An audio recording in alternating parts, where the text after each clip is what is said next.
The three-day event happening Thursday through Saturday in the Motor City will put Detroit in the spotlight on broadcast networks, cable channels and streaming platforms.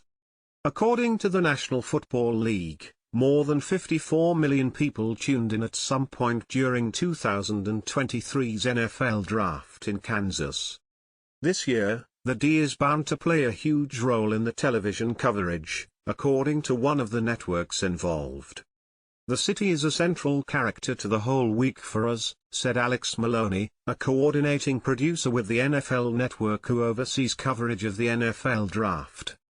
Maloney said he started visiting Detroit in May 2023 as part of the planning process. He has spent nearly a year immersed in building relationships here, making discoveries of things to showcase and putting together pieces of the overall coverage plan.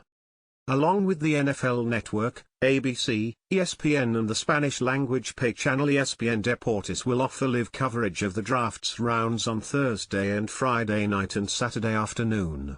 There also will be streaming coverage on web platforms like ESPN+, YouTube TV, Hulu Plus Live TV and more. There will be multiple sets filled with numerous well-known TV sports commentators and behind-the-scenes crews at work in the downtown Detroit area stretching from Campus Martius to Hart Plaza. You might even get a sighting of former New England Patriots coach Bill Belichick, who'll co-host The Pat McAfee Show Draft Spectacular Thursday night, streaming on ESPN+. All those cameras, not to mention the possibility of several hundreds of thousands of visitors, are going to give Detroit a showcase like no other. The NFL Draft is going to do more for our city in terms of economic activity and its national image than any single event in Detroit's history, said Mayor Mike Duggan in a news statement about the draft's potential impact. More, Sam Richardson showcases Detroit hotspots and swagger in ad campaign timed to NFL Draft.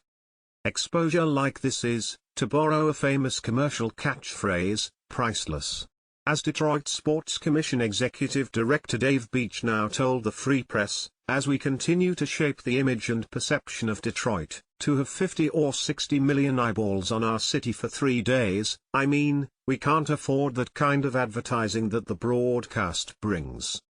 So how will Detroit be portrayed amidst the festivities? Most likely as a great place to visit, which locals have long realized, and as a newly emerged football powerhouse, an image Lions fans are still savoring. Maloney said the city has been a sleeping giant of a football town for a long time.